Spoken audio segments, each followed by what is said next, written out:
हाँ जी, good morning. आज अपन ने क्या करना है? इक्वेशंस। इक्वेशंस जब कोऑर्डिनेट ज्योमेट्री करते हैं ना, तो कोऑर्डिनेट ज्योमेट्री में इक्वेशन जो है वो one of the most important हो जाता है। और उसकी वजह क्या है?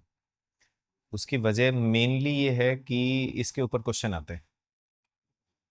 ठीक है, इसके ऊपर अच्छे क्वेश्चन आते हैं। आप इसको लेके जाओगे तो सिर्फ यूँ नहीं है कि आपके छोटे पेपर में आते हैं। छोटे पेपर में तो हो सकता है क्वाड्रेंट आ जाए, सेंटर ऑफ ट्राइंगल आ जाए, इससे काम चल जाएगा, एरिया ऑफ ट्राइंगल आ जाए। बट जब भी आपको मुश्किल पेपर देने हो, जैसे सीजीएल देना हो, जैसे आपको सीजीएल में भी मेंस देना हो, ठीक है, सीपीओ का पेपर देना हो, तो उस केस में क्या है, एग्जामिनर कोशिश करता है थोड़ा सा और टफ क्वेश्चन पूछने की। और कोऑर्डिनेट में जब टफ क्वेश्चन पूछने होते हैं तो उसमें equation of line most important चीज में से एक आती है। ठीक है, तो इक्वेशन ऑफ लाइन, इसके बारे में हम लोगों ने कल एक हल्की सी चर्चा करी थी। मैं उसको फिर से थोड़ा सा रिपीट कर रहा हूं ताकि अगर बाई चांस कल वाला थोड़ा मिस हो रहा है तो वो आप कवर कर लें। हम एक छोटा सा एग्जांपल लेते हैं। मान लीजिए कि हमारे पास एक नंबर है 5x plus 3y is equals to 45। यानी एक सिंपल सी इक्वेशन है। इक्वेशन किसको कहते हैं? जिसमें इक्वल का निशान हो। ठीक है, उसी को इक्वेशन कहते हैं। जहां इक्वल का निशान आ जाए उसी को इक्वेशन कहते हैं। तो पूरे मैथ में जहां कहीं भी टीचर कहे कि इक्वेशन बनानी है, इक्वेशन सॉल्व करो, इक्वेशन बनाओ, तो वो सीधा सीधा एक ही मतलब है उसका, कि उसमें इक्वल का निशान जरूर होगा। ठीक है, अब अगर उस इक्वेशन में कोई वेरिएबल है, जैसे x है, y है, z है, तो एक तरीके से वो x की इक्वेशन हो गई, y की इक्वेशन होगी, z की इक्वेशन होगी, ऐसा बोल सकते हैं। फिलहाल ये इक्वेशन दो वेरिएबल की है, एक x और एक y। ठीक बात है। इसमें भी अगर आप ध्यान देंगे तो क्योंकि हम कोऑर्डिनेट ज्योमेट्री में काम कर रहे हैं, तो एक हमारी एक्स एक्सिस होती है, एक हमारी वाई एक्सिस होती है। तो एक्स एक्सिस और वाई एक्सिस के जो पॉइंट्स होते हैं, जो कोऑर्डिनेट्स होते हैं, जो वैल्यू हमने स्टार्टिंग में सीखी, उन्हीं को रिप्रेजेंट करने के लिए एक्स और वाई होता है। एक्स मतलब एनी पॉइंट। वेरिएबल क्यों बोलता हूं मैं उसको तुम्हें पता ही है। वेरिएबल मतलब उसमें कुछ भी रखा जा सकता है। तो जब आप एक्स ले रहे हो, इसका मतलब एक्स का कोई भी कोऑर्डिनेट ले सकते हो, प्लस वाला, माइनस वाला, जहां भी। ऐसे ही y का कोई भी कोऑर्डिनेट ले सकते हो, प्लस का, माइनस का। तो x और y मिल करके इस पूरे 2D स्पेक्ट्रम के अंदर कहीं भी कोई पॉइंट को रिप्रेजेंट कर रहे होंगे। आप ये मत समझा करो कि x और y को स्पेशल चीज है।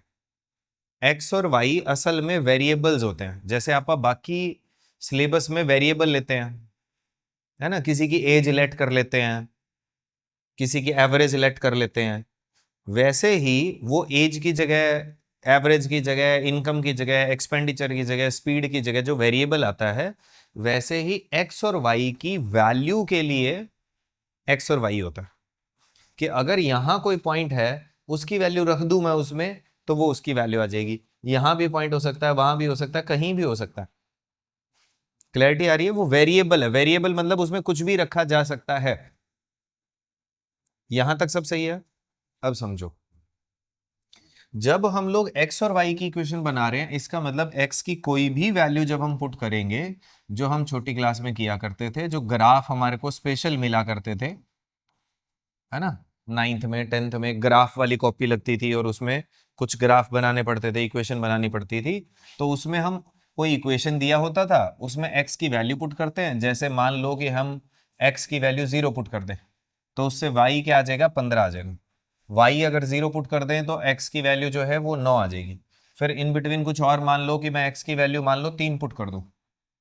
ठीक है, तो 3 गुना 5 15, 15 उधर जाके घट जाएगा, तो y की वैल्यू कितनी आ जाएगी? 10। ऐसे ही अगर मैं x की वैल्यू 6 पुट कर दूं, तो 6 गुना 5 30, उधर जाके घट जाएगा, तो इसकी वैल्यू क्या आ जाएगी? 5, एंड सो ऑन। ऐसे वैल्यू आती जाती है। फिर आप क्या करते थे? वो ग्राफ के अंदर वो वैल्यू पुट कर देते थे, और पुट करने से हमारे को कुछ ना कुछ वैल्यू मिलती थी। तो अब x की वैल्यू 0 किस पे होती है? y एक्सिस पे। तो x 0 होगा तो y 15 होगा, यहां कहीं मान लेता हूं मैं 15। y 0 पुट करूं तो x 9 आ रहा है, लगभग यहां कहीं मान ले रहा हूं। अब जब मैं x 3 पुट कर रहा हूं, x 3 है, तो y कितना आ रहा है 10, लगभग यहां कहीं अंदाजन। ऐसे ही जब दूसरा वैल्यू पुट कर रहा हूं तो वो यहां कहीं आ जाएगा, ऐसे ही यहां कहीं आ जाएगा।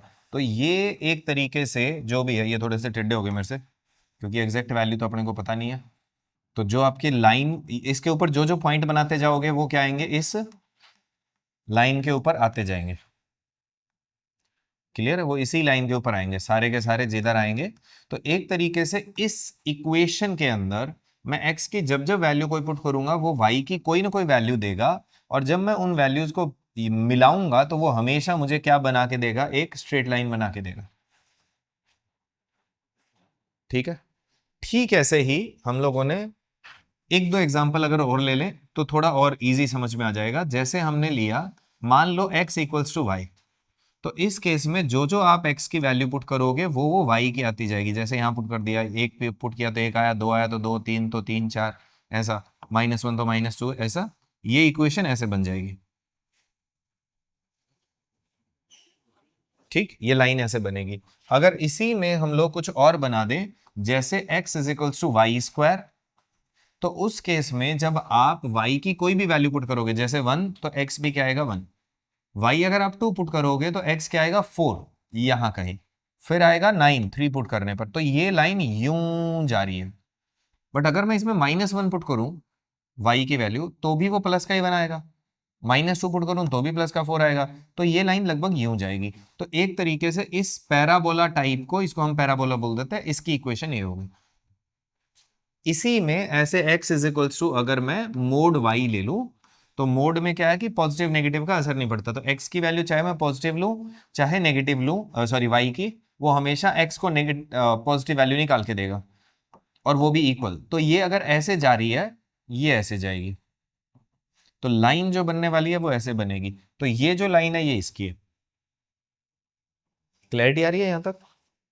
अब हमारा जितना काम है वो मेनली एक ही तरीके की लाइन पे ज्यादा चलता है, दूसरा जो बनता है वो उस पे बन जाता है सर्कल के ऊपर। सर्कल अभी हम काम नहीं करेंगे, अभी एक बार लीनियर इक्वेशन पे काम करते हैं।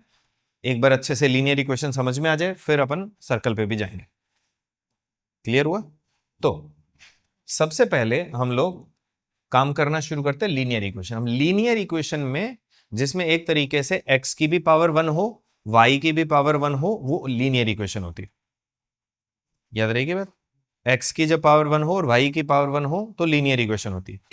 एक स्टैंडर्ड इक्वेशन जो बनती है वो ऐसे बनती है, ax plus b y plus c equals to 0। इसको हम बोलते हैं स्टैंडर्ड इक्वेशन ऑफ लाइन। इसको बोलेंगे स्टैंडर्ड इक्वेशन ऑफ लाइन। जैसे हमने बिल्कुल शुरू में जो इक्वेशन करी थी, अगर आपको याद हो, ये वाली, जिसने हमें ये लाइन बना के दी। तो ये एक स्ट्रेट लाइन है, और एक स्ट्रेट लाइन की इक्वेशन जो है वो जनरली लीनियर इक्वेशन होती है। एक सीधी लाइन बनाने के लिए लीनियर इक्वेशन होती है। इसमें x के आगे कोई आपका नंबर हो सकता है, y के आगे कोई नंबर हो भी सकता है, नहीं भी हो सकता, 1 भी हो सकता है। ठीक है? और ये कोई कांस्टेंट वैल्यू हो सकती है। जो स्टैंडर्ड इक्वेशन होती है, उस स्टैंडर्ड इक्वेशन में हमेशा जो आपके पास c है वो इधर ही रहता है, इक्वल्स टू 0। तो ये एक बेसिक फॉर्मेट है एक इक्वेशन का। ठीक, अब मेरे को जब भी कभी ये देखना हो कि कोई पॉइंट है और वो किसी पर्टिकुलर इक्वेशन को फॉलो कर रहा है कि नहीं कर रहा है, इसके लिए हमें कुछ काम करके देखने पड़ेंगे और कुछ बेसिक अंडरस्टैंडिंग हमारी होनी चाहिए। इसके लिए समझिए, सबसे पहले कोऑर्डिनेट्स आ गए, क्योंकि सारा खेल तो पॉइंट्स का ही है, पॉइंट से चलना है जितना चलना है। तो अगर पॉइंट की अंडरस्टैंडिंग होगी तो इक्वेशंस की अंडरस्टैंडिंग हो जाएगी, पॉइंट्स की नहीं होगी तो भूल जाओ। फिर रट्टा है, कितना ही मार लो, वो रट्टा एक टाइम के बाद जाके भूल जाओगे। ठीक, तो समझते हैं। मान लो कि मेरे पास यहां एक पॉइंट है, इस जगह एक पॉइंट है, ठीक है, और ये है x1 y1, और यहां कहीं एक पॉइंट और है x2 y2। सीधे मैं लेने का कोई ऐसा स्पेशल नहीं किया कि मैंने सीधा ही रखना, कैसी भी हो सकती है लाइन। ठीक है? अब दो पॉइंट को जो ज्वाइन करूंगा तो लाइन तो बनेगी। अब इस लाइन के अंदर कितने पॉइंट्स होंगे, इसके बीच में कितने पॉइंट होते हैं? इनफाइनाइट होते हैं, पॉइंट्स की तो कोई गिनती नहीं है, कितना भी हो सकता है, कोई भी हो सकता है। तो मैं कोई भी वैल्यू लूं, इसके लिए रिप्रेजेंटेशन के लिए जर्नली हम क्या ले लेते हैं, वेरिएबल एक्स और वाई, एक्स कॉमा वाई, कि एक पॉइंट मेरा एक्स है दूसरा वाई है। ये कैसे प्रूव करूं कि ये जो पॉइंट है ये इस लाइन पर ही है? अगर मैं ये प्रूव करना चाहूं कि जो पॉइंट इन दोनों पॉइंट्स को ज्वाइन करवा रही है, किसको, x1 y1 को और x2 y2 को, उसके ऊपर ही है ये पॉइंट, ये अगर मुझे प्रूव करना हो तो कैसे कर सकता हूं?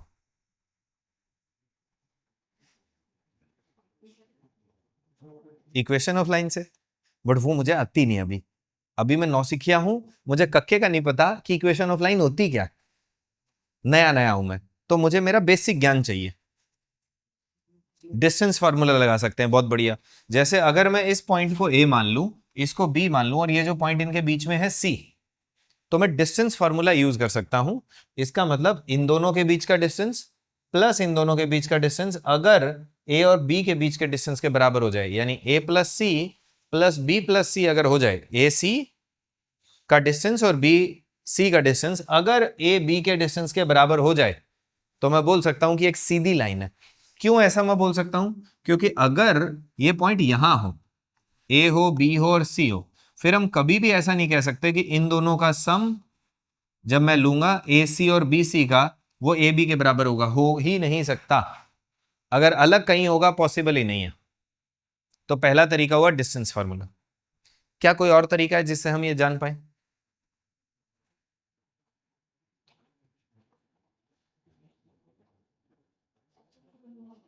सेक्शन फार्मूला काम नहीं करेगा।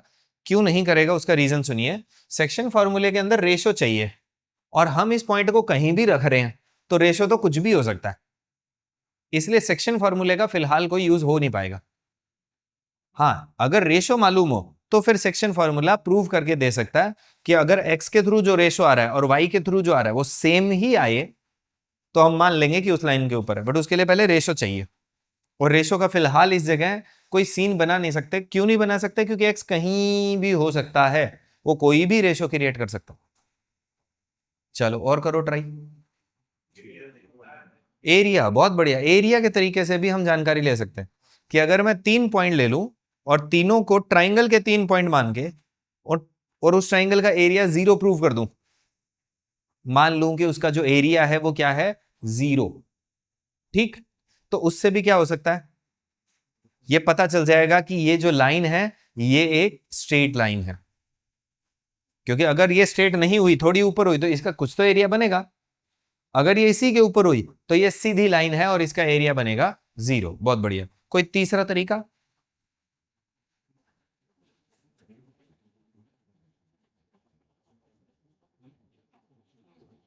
तीसरा तरीका बनता है, बट मैंने अभी तीसरे तरीके के बारे में कोई ज्यादा चर्चा की नहीं है, इसलिए मैं उसके ऊपर पहले काम करना चाहूंगा ताकि तुम्हें वो क्लियर हो जाए कि है क्या। देखो, इसको उड़ाऊं कि रखूं, कि उड़ाऊं कि रखूं, देख लेंगे, कोई बात नहीं, रख लेते हैं। मान लीजिए मेरे पास ये आपके बेसिक आपकी एक्सिस है, ठीक है। यहां मेरे पास एक पॉइंट है x1 y1, एक मेरे पास पॉइंट है x2 और y2, ठीक, और वो पॉइंट यहां कहीं मान ले रहा हूं। तो एक टर्म समझो जिसको कहते हैं स्लोप। स्लोप का क्या मतलब होता है? वैसे हिंदी अनुवाद, ढलान, झुकाव, है ना, कि किसी चीज की कितनी ढलान है, कितना झुकाव है। स्लोप का बेसिक मतलब होता है झुकाव। जच गई बात? कोई परेशानी इसमें? बहुत बढ़िया। अब अगर मेरे को इस लाइन का झुकाव चाहिए, यानी इस लाइन का अगर मुझे ढलान चाहिए, स्लोप चाहिए, तो मुझे पता कैसे चलेगा, या किसके थ्रू मैं ये आइडिया लगा सकता हूं कि इसका स्लोप क्या रहा होगा? एंगल के थ्रू नहीं। चलिए, हम बात कर रहे हैं कोऑर्डिनेट्स की। तो इसके लिए समझिए जिम्मेवार कौन है। सबसे पहले ये लाइन है। स्लोप की जानकारी के लिए एक बात याद रखिए, हमेशा एक्स एक्सिस के साथ ही स्लोप चेक किया जाएगा। स्लोप मतलब वो झुकाव का एंगल। चेक तो हम एंगल ही कर रहे हैं, बट वो जो एंगल है इस लाइन के साथ अगर आप बनाएं तो उसको लेकर के मैं एक दो छोटी छोटी बातें पूछना चाह रहा हूं तुमसे, मेरे को बताते जाना, समझ में आ जाएगा। अगर मैं इस लाइन को आगे बढ़ा दूं, इस लाइन को आगे बढ़ा दूं, तो क्या इसका स्लोप चेंज होगा? यानी क्या इसका एंगल चेंज होगा? बहुत अच्छे, ठीक है। उसके अकॉर्डिंग अब क्योंकि यहां तक अगर लाइन थी, ठीक, अगर मैं इसको ट्राइंगल क्रिएट कर रहा हूं, तो अगर मैं इसको बढ़ा दूं तो ट्राइंगल मेरी बढ़ गई, मेरा बेस भी बढ़ गया, मेरी हाइट भी बढ़ गई, बट स्लोप चेंज नहीं हुआ। ठीक बात है। क्यों नहीं हुआ? क्योंकि मैंने एक तरीके से इस हाइपोटेन्यूज को एक्सटेंड किया। अब सोचो कि मैं इसको एक्सटेंड ना करके, इसको एक्सटेंड ना करके मैं इस वाली लाइन को एक्सटेंड कर दूं, यानी मेरा जो बेस है वो यहां तक था थोड़ी देर पहले, अगर मैं इस बेस को यहां तक ले जाऊं, इस बेस को यहां ले आऊं, ठीक, और परपेंडिकुलर उतना ही रख लूं, तो इस केस में ये लाइन यूं जाएगी। अब क्या हुआ? स्लोप चेंज हो गया। ऐसे ही अगर मैं इसको यहां ले आऊं, छोटा कर लूं, यहीं तक ले आऊं, यहां तक, तो इस केस में भी, और हाइपोटेन्यूज को अगर मैं काइंड ऑफ सेम रख लूं, तो उस केस में क्या होएगा? फिर चेंज हो जाएगा। सेम वे ये जो परपेंडिकुलर है, अगर मैं इसको ऊपर ले जाऊं तो उससे भी क्या होगा? अगर मैं इसको छोटा कर लूं, यहां तक ले आऊं, तो भी चेंज हो जाएगा। तो क्या मैं यहां ये बोल सकता हूं कि स्लोप मतलब झुकाव हुआ? क्लियर हुआ? झुकाव मतलब वो एंगल हुआ, ये भी क्लियर हुआ। अब वो जो एंगल है एक राइट एंगल ट्राइंगल में, वो हाइपोटेन्यूज के बढ़ाने या घटाने से कभी चेंज नहीं होता, बट वो जब भी आप बेस चेंज करते हो और हाइट चेंज करते हो, परपेंडिकुलर चेंज करते हो, तब वो हर बार चेंज हो जाता है। सो कैन आई सिंपली से कि स्लोप के लिए जिम्मेवार कौन होता है?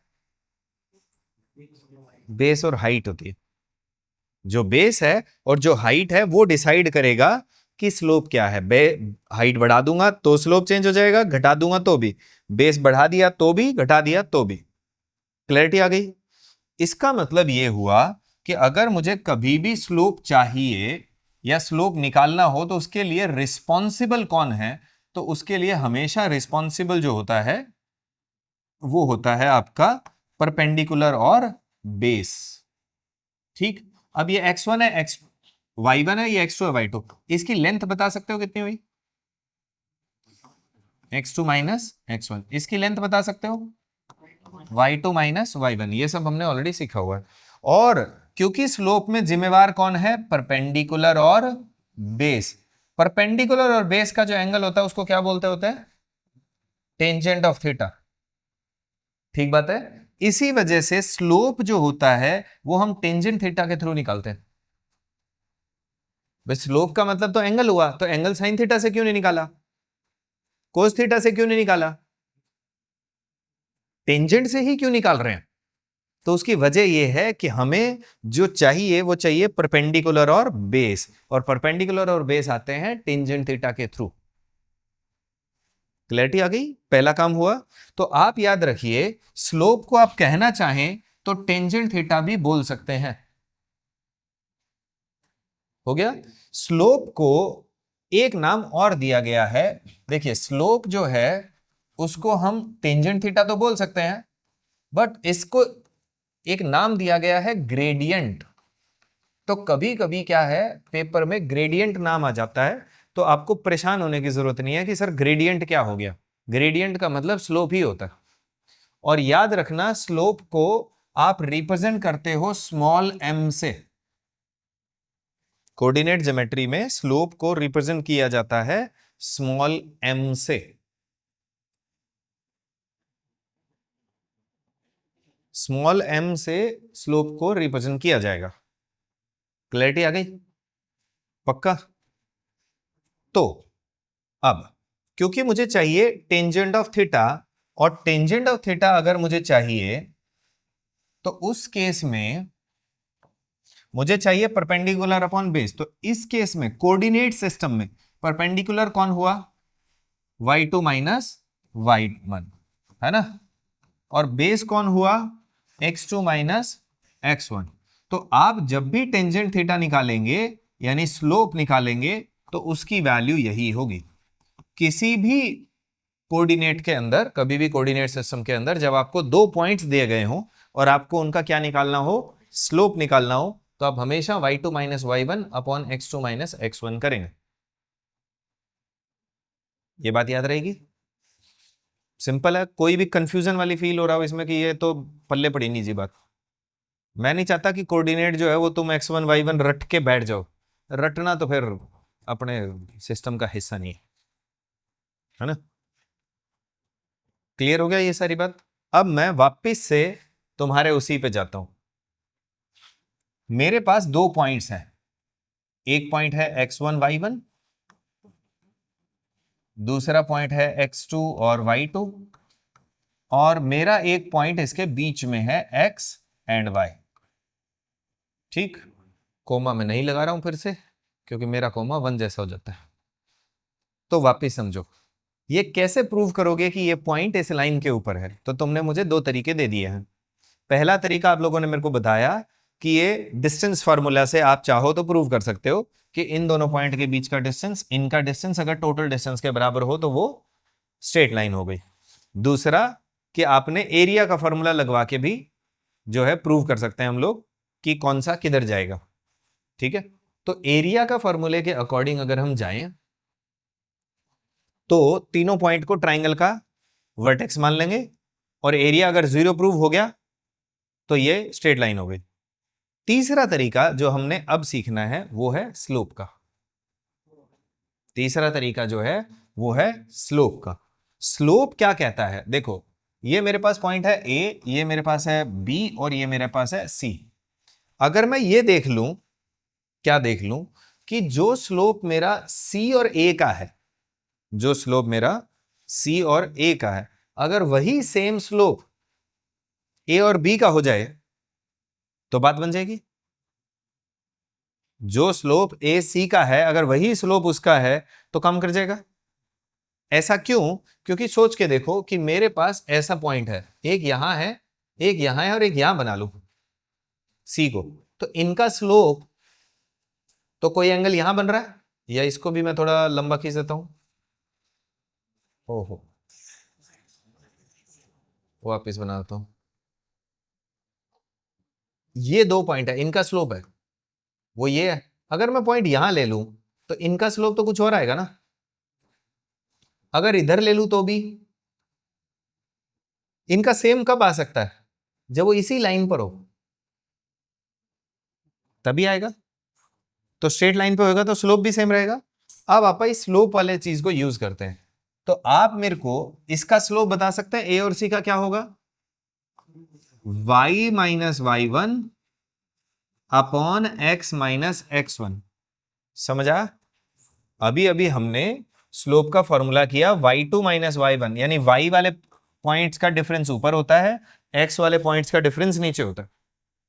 y वाले का ऊपर, x वाले का नीचे, तो उसके अकॉर्डिंग y का difference y minus y1, x minus x1 should be equals to a और b का, which is y2 minus y1 upon x2 minus x1। ठीक, चाहो तो तुम इसी को इक्वेशन बोल सकते हो। क्यों? क्योंकि x और y वेरिएबल है, और x1 y1 x2 y2 ये मेरे पॉइंट्स ऑलरेडी हैं, तो इसको तुम चाहो तो बोल सकते हो equation of line passes through two points x1 y1 and x2 y2।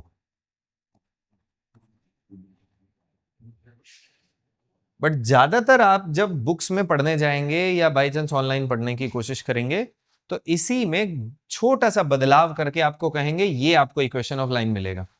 तो आपको कंफ्यूज नहीं होना, ये नहीं सोचना कि ये कहां से आ गया। ठीक, तो मैं इसको बना दे रहा हूं तुम्हारे लिए। देखो इस वाले पोर्शन को उधर ले जाओ, बस जो बेस वाला है ना इसको उधर ले जाओ, तो यही सेम फॉर्मेट ऐसा बनेगा y minus y1 is equals to y2 minus y1 upon x2 minus x1 into x minus x1। तो आप चाहो तो इसको बोल सकते हो equation of line passes through 2 points x1 x2 y1 y2 x1 y1 x2 y2। हाँ, जमी कहानी।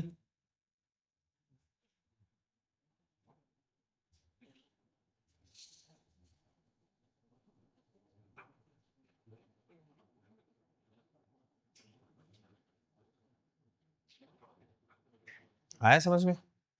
बहुत बढ़िया। अब इसका एग्जाम्पल समझो कि ये काम कैसे करेगा। आपको एग्जामिनर क्या कर देगा, बहुत छोटा सा काम करेगा। वो आपको कहेगा कि जी ऐसी इक्वेशन ऑफ लाइन बनाइए, मुझे ऐसा इक्वेशन ऑफ लाइन बना के दीजिए जो 2 पॉइंट से गुजरती हो, लेट से 1 2, ठीक है, और -6 और 7 से, ऐसे कुछ भी बोल देगा। ऐਵੇਂ ही बोल दिया 2 पॉइंट 1 2 -6 7 से गुजरे, ऐसी इक्वेशन ऑफ लाइन बनाइए। तो हमने ये सीखा कि ये इक्वेशन ऑफ लाइन तब होती है जब 2 पॉइंट से गुजरती हो। तो आप y माइनस y1 क्या है 2 is equals to y2 minus y1 divide by x2 minus x1 into x minus x1 हो गया। अब इसको सॉल्व करना शुरू करो। ये हुआ y minus 2 is equals to 5 by -7 into x minus 1, cross multiply किया तो माइनस का 7y प्लस का 14 is equals to 5x minus 5। सारे एक तरफ कर लो तो ये हो गया 5x प्लस 7y, और ये उधर जाएगा तो माइनस का 19 बराबर 0। तो ये वो इक्वेशन ऑफ लाइन है जो उन 2 पॉइंट से होके जारी होगी। अब बताओ इसमें कुछ भी ऐसा लग रहा हो जो ये तो सिर के ऊपर से गया जी, सब समझ आने लायक है? क्या कह रहे हैं? स्लोप और ना, ऐसे नहीं कहेंगे। स्लोप और इक्वेशन ऑफ लाइन एक जैसी चीज नहीं होती। यूज जरूर कर रहे हैं। देखो स्लोप तो सिर्फ इतना था y2 माइनस y1 अपन, अब आप इसको इक्वेशन ऑफ लाइन थोड़ी बोल दोगे। हाँ, उससे बनी है वो, ठीक है।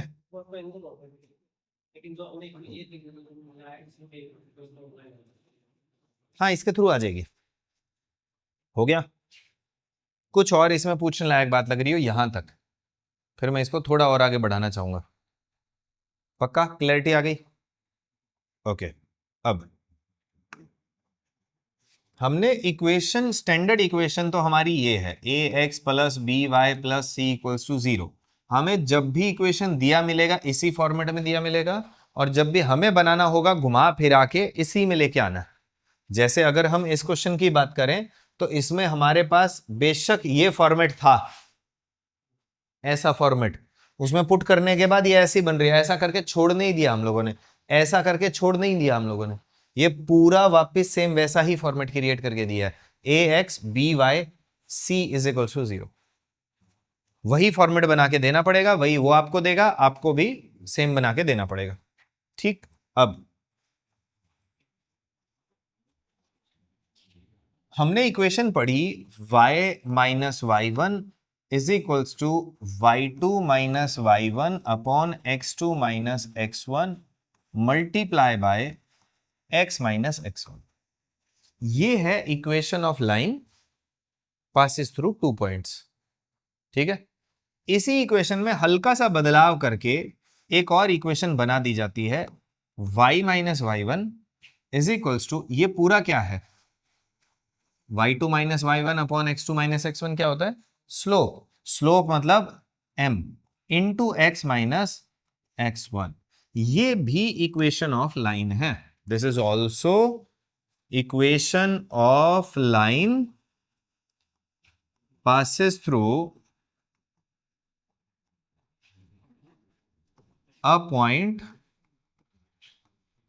x1 y1 and having slope m। ये भी आपकी इक्वेशन ऑफ लाइन है।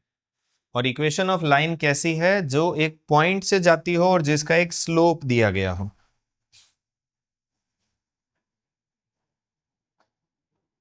बात समझ में आई? यानी एग्जामिनर क्या करेगा आपके लिए? एग्जामिनर ये करेगा कि या तो वो आपको ये कहेगा कि ऐसी इक्वेशन ऑफ लाइन बनाइए जो हमने पिछले में देखा, ऐसी इक्वेशन ऑफ लाइन बनाइए जो इन दोनों पॉइंट से गुजरे। सिंपल सवाल दे दिया।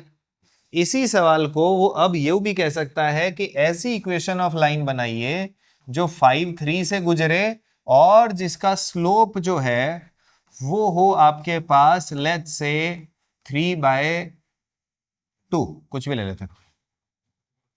ऐसा इक्वेशन ऑफ लाइन मुझे क्रिएट करके दीजिए जिसका स्लोप क्या हो मेरे पास 3/2 हो और जो 5 3 से गुजरे। तो आप इसमें पुट कर दें y minus y1 which is 3 is equals to slope क्या है 3/2 into x minus x1 which is 5।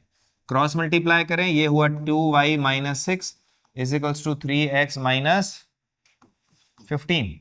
तो इक्वेशन ऑफ लाइन क्या बनी 3x, इसको उधर गया तो क्या लेके गए माइनस का 2y, ये माइनस का 6 उधर जाके प्लस का हो जाएगा तो बचेगा माइनस का 9।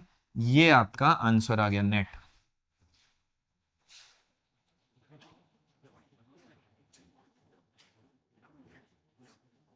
बात कुछ थोड़ी थोड़ी हजम हो रही है?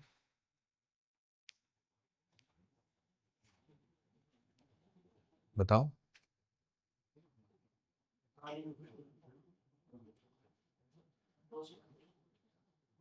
स्लोप दिया हुआ और एक पॉइंट दिया हुआ है। एक पॉइंट दे दिया 5 3 और एक स्लोप दे दिया 3/2। इनको यूज करना है, स्लोप m की जगह पुट करना है, x1 वाला पॉइंट 5 यहां पुट करना है, y1 वाला पॉइंट 3 यहां पुट करना है।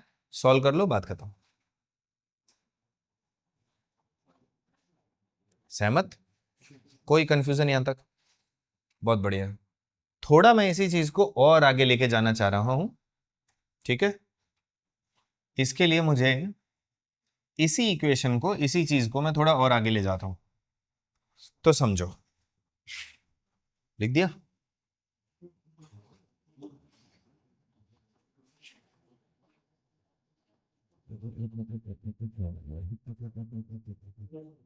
ओके, तो हमारी स्टैंडर्ड इक्वेशन पे हम वापस आ जा रहे हैं।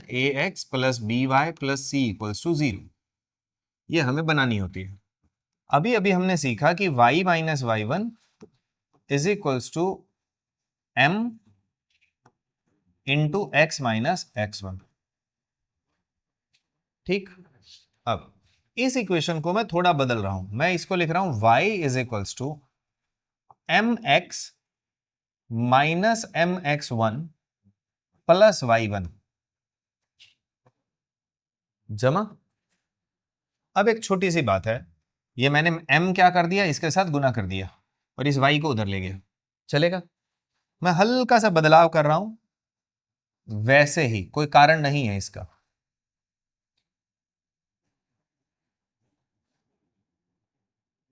समझ आया क्या किया? आगे पीछे कर दिया, कोई कारण नहीं है, बस वैसे कर दिया ताकि प्लस का निशान मिल जाए मुझे। मैं कोशिश करता हूं माइनस अवॉइड हो सके जितना हो सके, ठीक है? तो क्या मैं इस इक्वेशन को y is equals to m x और इस पूरे को मैं c मान रहा हूं। अभी समझाऊंगा कि ये क्या है, बट अभी के लिए यही है। y की जगह y है, m वाली जगह m है, x की जगह x है और इस पूरे को मैंने c माना। c फिलहाल के लिए कांस्टेंट मान लो, इसको मैंने कांस्टेंट ले लिया है। क्यों ले लिया है? क्योंकि देखो y1 और x1 ये पॉइंट्स होते हैं हमेशा, कुछ भी होंगे 2 3 -2 5, कुछ भी पॉइंट ही होते हैं, तो होते तो नंबर ही हैं। m क्या होता है? स्लोप। निकलता कैसे है? y2 minus y1 x2 minus x1। y2 भी नंबर ही होता है, y1 भी नंबर ही होता है, x1 भी नंबर होता है, x2 भी नंबर होता है, ये सारे नंबर होते हैं, तो स्लोप हमेशा नंबर में ही आता है। तो ये भी नंबर है, नंबर है, नंबर है, ये सारे नंबर हैं, इनमें वेरिएबल कहां है? तो है तो नंबर्स ही, तो नंबर्स हैं, इसलिए मैंने उसको क्या ले लिया? कांस्टेंट। बस समझ आ गई कहानी? पक्का यहां तक सब सही है? इसको फिलहाल के लिए एक बार हम दरकिनार करते हैं, इसके बारे में अभी चर्चा नहीं करेंगे। अभी हम आते हैं स्टैंडर्ड इक्वेशन पे, इसका थोड़ा पोस्टमार्टम करते हैं। देखो, a x plus b y plus c equals to 0 नजर आ रहा है? अगर मैं इसमें x की वैल्यू 0 पुट कर दूं, x अगर मैं 0 पुट कर दूं, तो y क्या आएगा बता सकते हो? x अगर 0 पुट कर दूं तो ये 0 हो गया, y चाहिए तो क्या होगा? ये उधर जाएगा c और b उसके भाग में, तो y की वैल्यू होगी माइनस का c बाय b। अगर मैं y 0 पुट करूं तो माइनस सी बाय ए, तो x की वैल्यू माइनस में आएगी तो वो यहां आएगी माइनस का c बाय ए, y की वैल्यू माइनस थी तो वो नीचे आएगी। जची बात? तो अब अगर मैं इस इक्वेशन की बात करूं तो वो यहां से जाएगी, ये स्टैंडर्ड इक्वेशन जो है वो यहां से गुजर के जाएगी। ये बात कैसे बनाई मैंने, समझ में आया? किसी भी इक्वेशन में सबसे आसान तरीका क्या है उसका स्ट्रेट लाइन बनाने का? एक्स और वाई की फटाफट वैल्यू 0 पुट करो, तो एक्स और वाई को कहां काटेगा? वो पॉइंट मिल जाते हैं, जैसे वो मिल गए सीधे मिला दो, बाकी के पॉइंट उसके बीच में आएंगे। जची? तो मैंने यहां क्या कर लिया, एक बार x 0 पुट कर दिया, एक बार y 0 पुट कर दिया, मेरे को x और y एक्सिस के दोनों पॉइंट मिल गए, मैंने उनको मिला दिया, ये स्ट्रेट लाइन होगी। ठीक, अब ये जो पॉइंट होता है ना, ये जहां पे लाइन किसी भी एक्सिस को काटती है उसको इंटरसेप्ट बोल देते हैं। ठीक है, इंटरसेप्ट मतलब ये जो है इसको बोलूंगा मैं वाई इंटरसेप्ट। इस वाले पॉइंट को जो मैं बोलूंगा एक्स इंटरसेप्ट।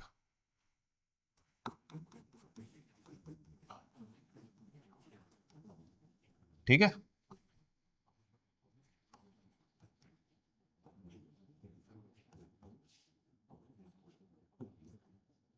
जो भी है दिख रहा है, लग तो कम ही रहा है, तो अपन नया बना देते हैं हमने क्या।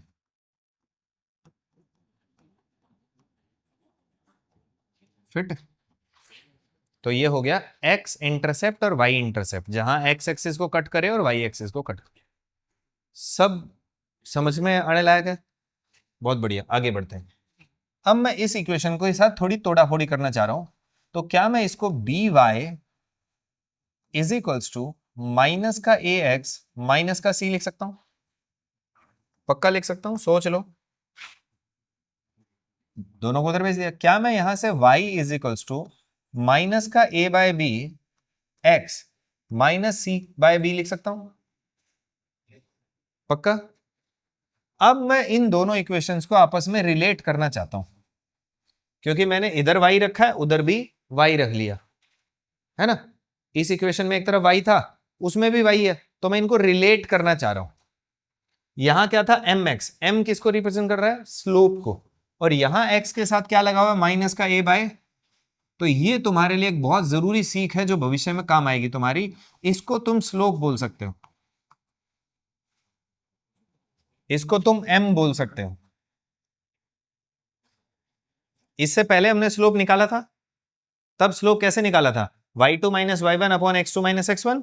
अभी स्लोप का एक दूसरा तरीका है कि अगर कभी भी आपको स्टैंडर्ड इक्वेशन दे रखी हो और उसमें देखते ही स्लोप निकालना चाहें, तो जो भी a और b की वैल्यू है, a का साइन बदले अपॉन b कर दें, बात खत्म।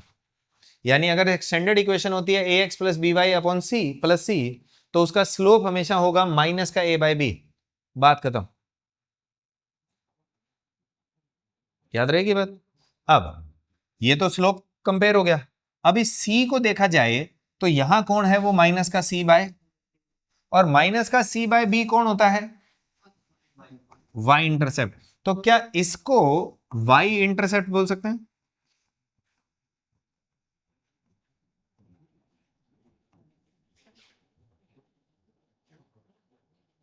इजी? तो ये फिर से तुम्हारे पास एक इक्वेशन ऑफ लाइन आई है, ठीक है, whose equation of line when slope and y-intercept is given.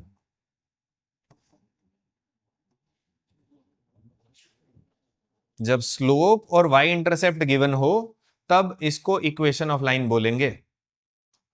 मैं इसको अलग से लाइन नहीं मानता, बट ये ठीक है, अब क्या कर सकते हैं, सीखना पड़ता है। मैं इसको अलग से क्यों नहीं मानता, क्योंकि देखा जाए तो स्लोप दे दिया और y इंटरसेप्ट दे दिया, मतलब क्वेश्चन वैसे ही आएगा कि एक ऐसा इक्वेशन ऑफ लाइन क्रिएट करिए जिसका स्लोप जो है वो है आपके पास लेट्स से कुछ भी 5/2 और जो y पे कट करती है लेट्स से 4 पर। तो टेक्निकली देखा जाए तो स्लोप दे दिया और y पे कट करने का मतलब है x तो 0 होता ही है, तो एक तरीके से एक पॉइंट दे दिया 0.4 और एक पॉइंट और एक स्लोप से इक्वेशन तो निकालनी आती है हमें पहले ही। ये वाली क्या थी जिसमें स्लोप गिवन और एक पॉइंट गिवन हो, ये भी वही है, बस इसमें थोड़ा सा सुंदर तरीके से दे दिया कि y पे यहां कट करती है, बच्चा कंफ्यूज हो जाता है, अपने को उसका फायदा उठाना होता है बीइंग एन एग्जामिनर। ठीक है, तो ये वैसा ही है। इसी का एक इक्वेशन और बनता है, ठीक है, वो इक्वेशन क्या बनेगा, उसके लिए तुम्हें ये इक्वेशन दिख गई, standard equation ax plus by plus c equals to 0। इसी से बनाते हैं, वो कैसे बनती है, ax plus by is equals to minus का c बोल सकते हैं क्या, इसको मैं ax upon minus c plus by upon minus c is equals to 1 लिख सकता हूं। पहले c को उधर लेगा फिर भाग में लेगा, जचा क्या, अब मैं x upon minus c by a plus y upon minus का c by b is equals to 1 लिख सकता हूं। This is also equation of line.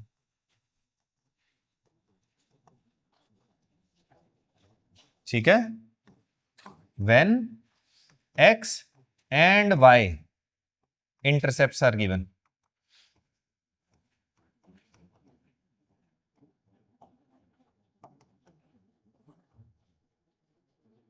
जब x और y इंटरसेप्ट गिवन हो तब ये यूज होगा। फिर से मैं इसको कोई स्पेशल इक्वेशन नहीं मानता। मैं क्यों नहीं मानता, उसका कारण तुम्हें दिख गया होगा। x इंटरसेप्ट का मतलब एक पॉइंट देना, y इंटरसेप्ट का मतलब दूसरा पॉइंट देना। अब जब दो पॉइंट ही दे दिए तो दो पॉइंट वाली तो इक्वेशन अपने शुरू में सीख ली थी, आज स्टार्टिंग में जो करा था ये वही तो है, तो स्पेशल कुछ नहीं है। बट फिर भी जब एग्जामिनर पूछता है और आपको सीधा सीधा पता हो तो बहुत अच्छा रहता है उसमें। ठीक है, तो इसी इक्वेशन को कई बार ना ऐसा बना देते हैं, x upon a plus y upon b is equals to 1, या कुछ लोग यहाँ p और q लिख देंगे, वो कुछ भी लिख लो, x upon p plus y upon q is equals to 1 where p and q are x and y intercept। बना देते हैं इसको अलग से, बट जनरल ये ऐसे है। ऐसा क्यों बोल रहा हूं, ये पता है ना ये x इंटरसेप्ट क्यों है, हमने पढ़ा था ना अभी थोड़ी देर पहले। माइनस का c बाय बी क्या है, y इंटरसेप्ट, माइनस का c बाय ए क्या है, x इंटरसेप्ट। तो इस इक्वेशन में माइनस का c by a x intercept, तो x बटे x इंटरसेप्ट y बटे y intercept is equals to 1।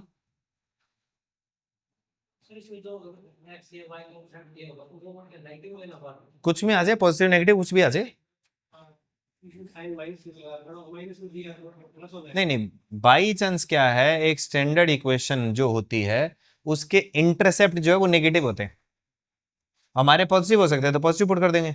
जैसे मान लो कहे इक्वेशन ऑफ लाइन क्रिएट करो जी, जो x को 4 पे काटती हो y को 9 पे काटती हो, तो आप लिखेंगे x बटे 4 y बटे 9, नेगेटिव होते तो नेगेटिव लिख देते, इज इक्वल्स टू 1। अब इसको सॉल्व करोगे तो हो जाएगा 9x plus 4y is equals to 36, तो 9x प्लस 4y माइनस 36 बराबर 0। करने को तो मैं इसका एक और नया इक्वेशन बना दूंगा, अभी बना देता हूं मन करे तो, बट काम नहीं आएंगे। जैसे मान लो मैंने p और q ले लिया x अपॉन, तो इसको सॉल्व करूं तो ये क्या बनेगा, qx plus py plus minus pq is equal to 0, where p is y x intercept है, q इज y इंटरसेप्ट है। बना लो नई इक्वेशन, कोई तुक नहीं है, दिमाग खराब जितना करना चाहो कर लो, हमें नहीं करना। कोई करता होगा तो ठीक है, अपन लोग समझने के लिए आए हैं, हमारा काम रटने का नहीं है, हमें सीखने का। ठीक हो गया। अभी इक्वेशन ऑफ लाइन में थोड़ा कुछ और बचता है, बट मैं तुम्हें कल एंटरटेन करूंगा उसके लिए, अभी नहीं पंगा लेते। ठीक है, तो तुम्हारा ऐसा सच कोई होमवर्क नहीं है आज के लिए, क्योंकि ज्यादा कुछ है भी नहीं, वो करने बैठोगे तो जल्दी हो जाएगा। तुमने करना ये है कि जो आज करवाया है उसको अच्छे से देखोगे, समझोगे, और कुछ भी यूं लगे कि ये बात जमी नहीं सर, वो आप मेरे से कल आके पूछोगे, ताकि जब मैं कल कुछ थोड़ी बहुत एक्स्ट्रा चीजें बताऊं तो तुम्हें वो जचे, उनके रीजंस तुम्हें लग जाए कि हाँ कि सही बताए जा रहे हैं, यूं ही नकली से ना लगे कि फिर रट गए। आज वाला जम रहा है तो कल वाला भी जमेगा। ठीक, चलो कल मिलते हैं, थैंक यू सो मच।